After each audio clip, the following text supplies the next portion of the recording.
On April the 22nd, 1519, a Good Friday, the Spanish explorer Hernan Cortez landed in Veracruz, Mexico, in order to claim the land for God and to claim a little gold for himself. But Cortez and his men faced a daunting challenge.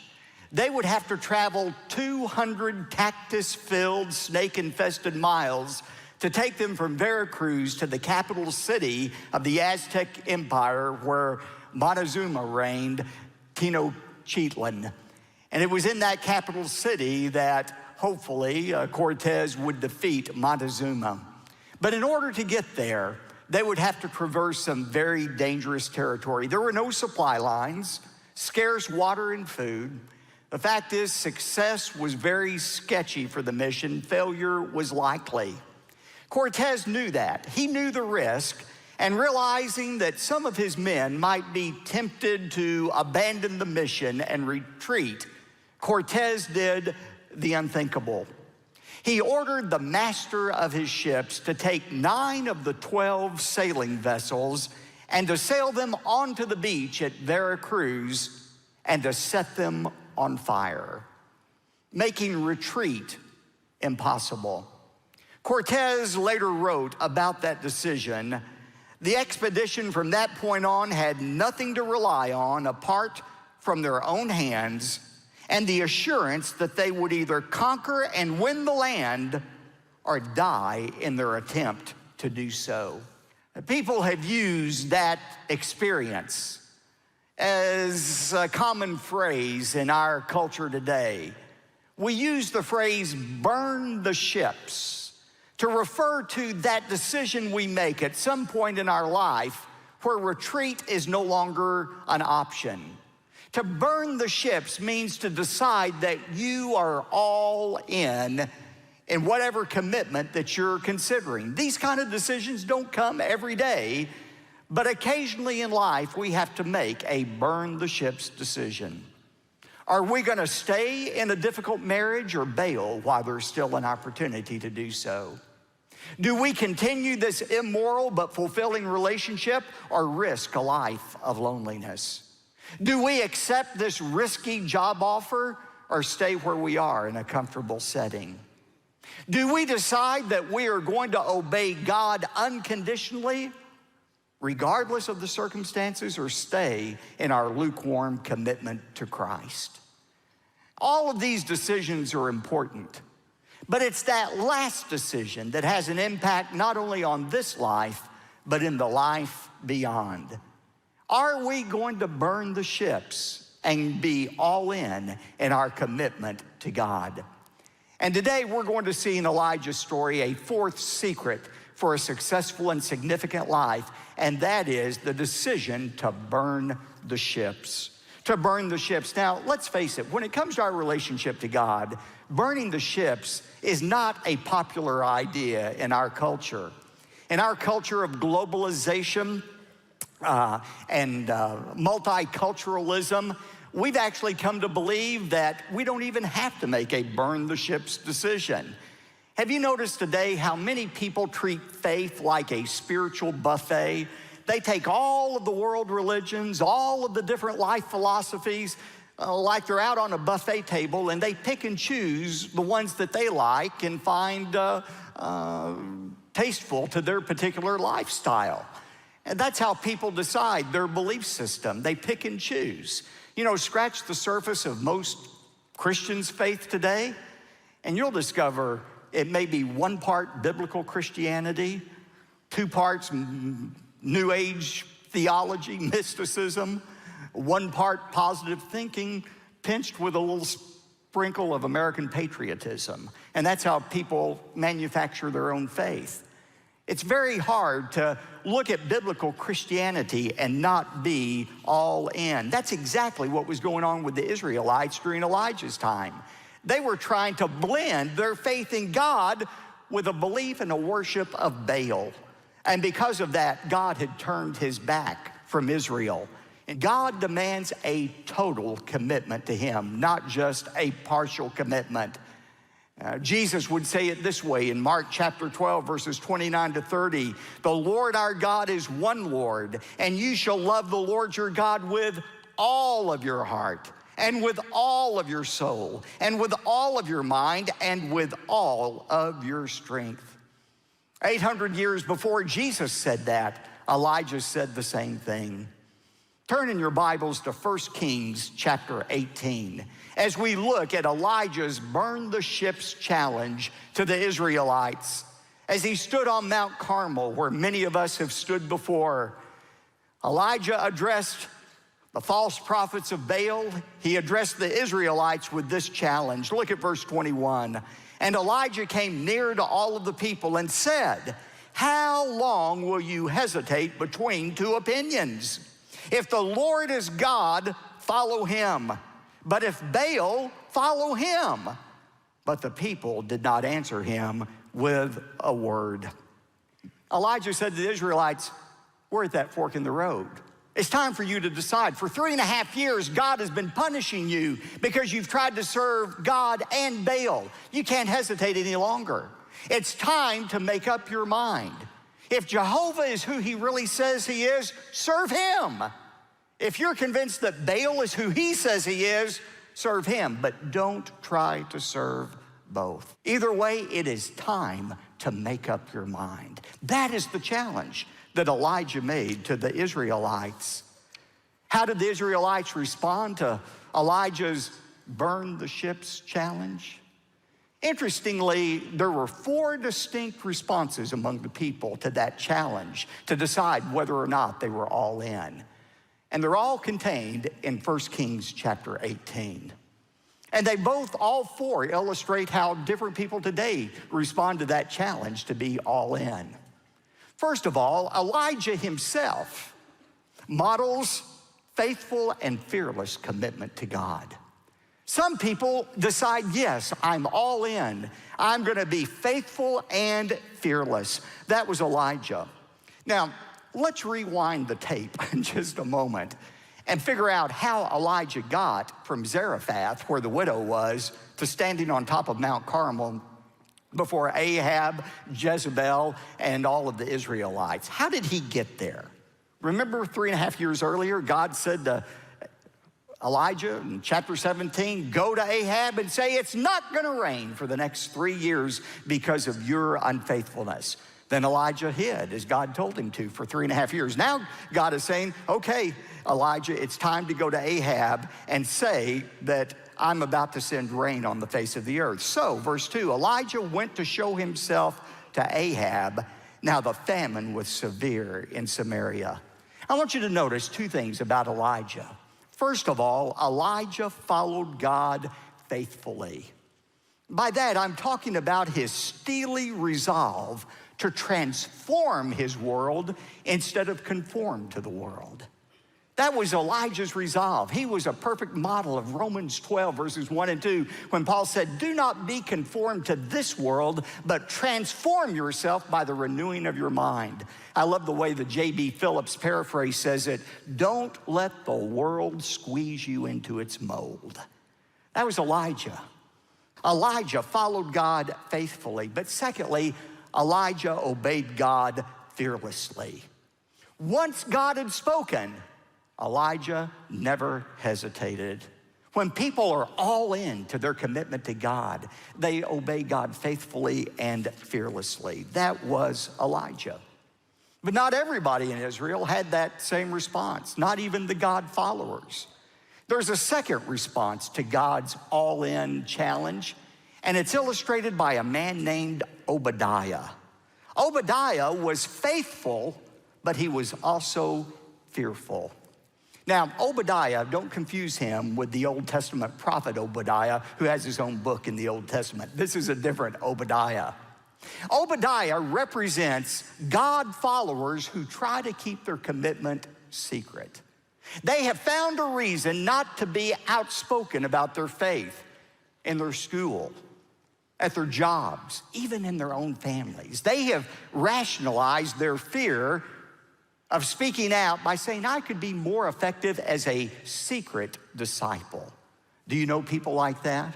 That's exactly Obadiah. Let's look at his story beginning in verse 3 of 1 Kings 18. Remember, God has told Elijah, go from Zarephath back to Samaria and present yourself to Ahab. At the same time, verse 3 says, and Ahab called Obadiah, who was over the household. Obadiah was in charge of the palace under King Ahab. But notice what it says, the last phrase of verse 3. Now, Obadiah feared the Lord greatly. He was a worshiper of Jehovah. In fact, his name, Obadiah, literally means the servant of Jehovah. In fact, if you want to know how faithful he was, look at verse 4. For it came about when Jezebel destroyed the prophets of the Lord that Obadiah took 100 prophets and hid them by 50s in a cave and provided them with bread and water. When Jezebel was so infuriated by Elijah's pronouncement 3 years earlier that there would be a drought in the land, Jezebel said, I'm going to kill every prophet of Jehovah. Obadiah, the secret follower of Jehovah, said, I'm going to spare the prophets of God.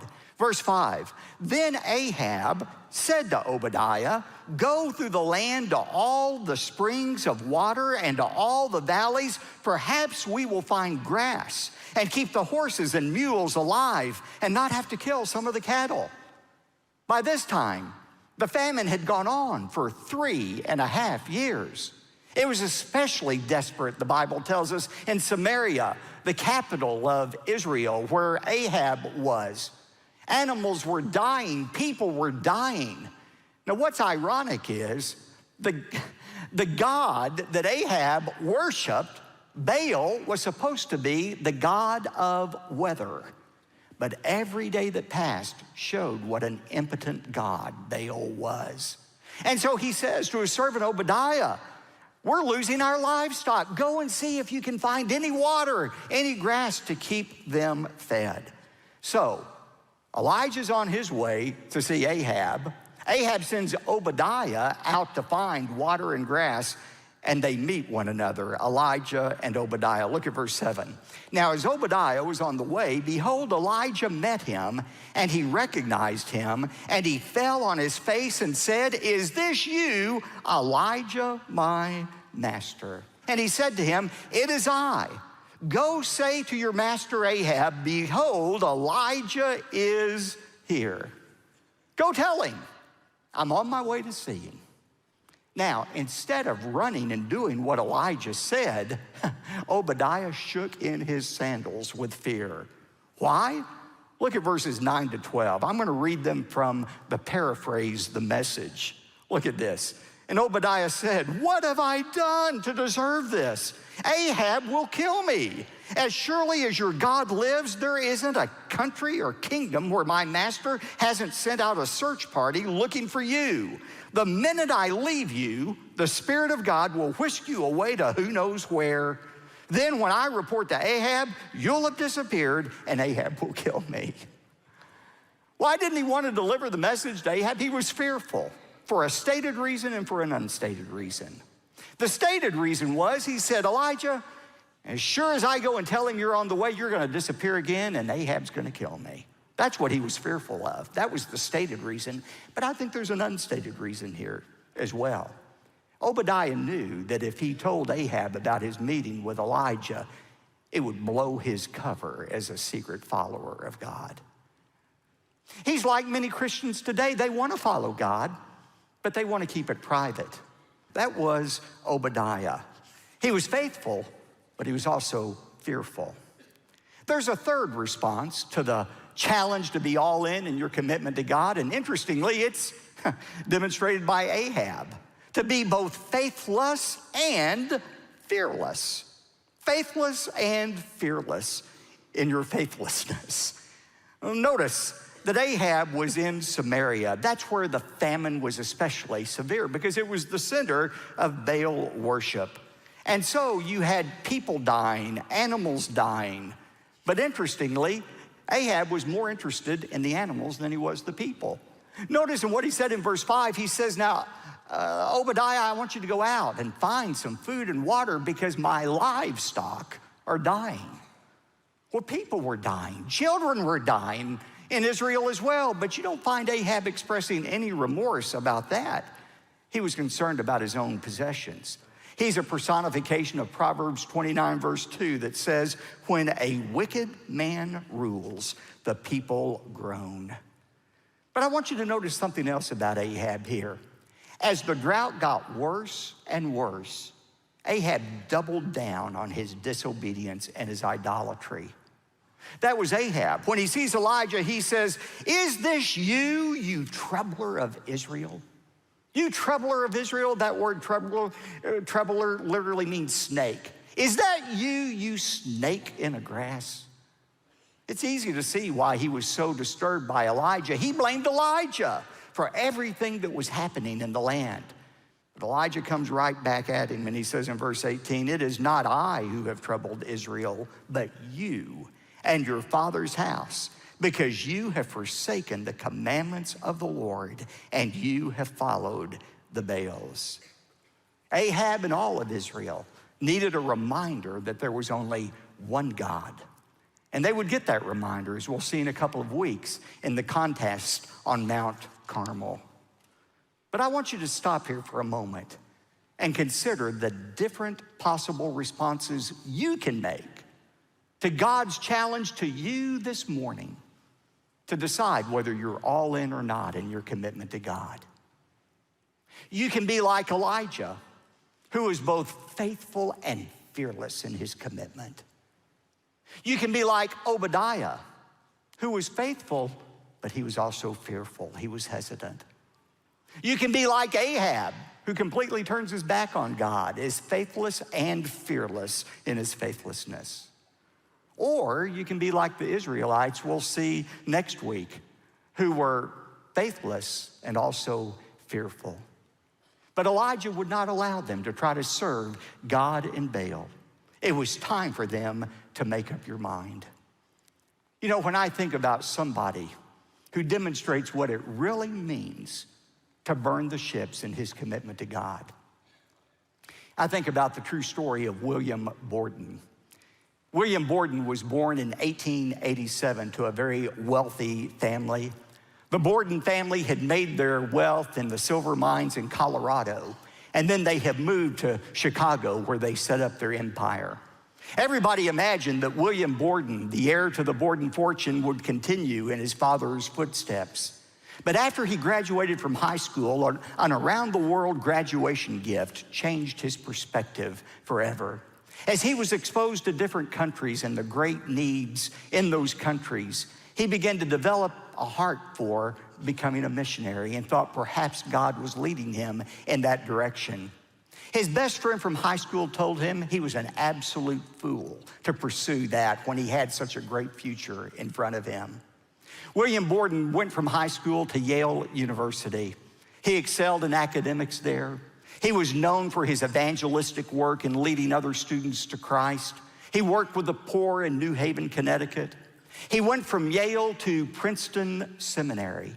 And while he was in seminary, God spoke to him specifically about going to reach the Mansu Muslims in northwestern China. That's where God wanted him.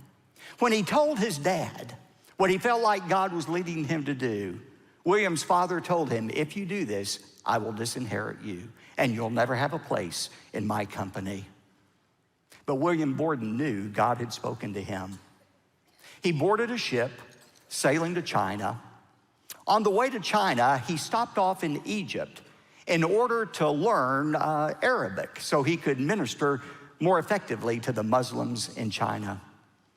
He spent a couple of months in Egypt, and while there, he contracted cerebral meningitis, and he died in an Egyptian hospital at the age of 25. Newspapers all over America had as their headlines the death of the heir to the Borden fortune, William Borden. What a tragedy. A man cut down at age 25 before he ever had a chance to begin his career or even follow God's calling in his life. What a tragedy, the world said. But the story is that years after his death, his Bible was discovered.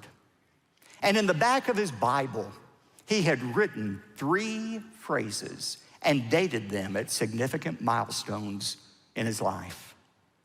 When his high school friend told him he was a fool for pursuing missions, he wrote the words, "No reserves, no reserves," in his Bible. Later, when his father said he was going to disinherit him for following God's direction in his life, Borden wrote a second phrase in his Bible. Under no reserves, he wrote the words, "No retreat." No retreat. And as he lay dying in that Egyptian hospital, he wrote one final phrase in his Bible: no regrets. No regrets. William Borden made the decision to burn the ships, to give up his future, to give up his fortune, to give up his safety in order to follow God faithfully and fearlessly.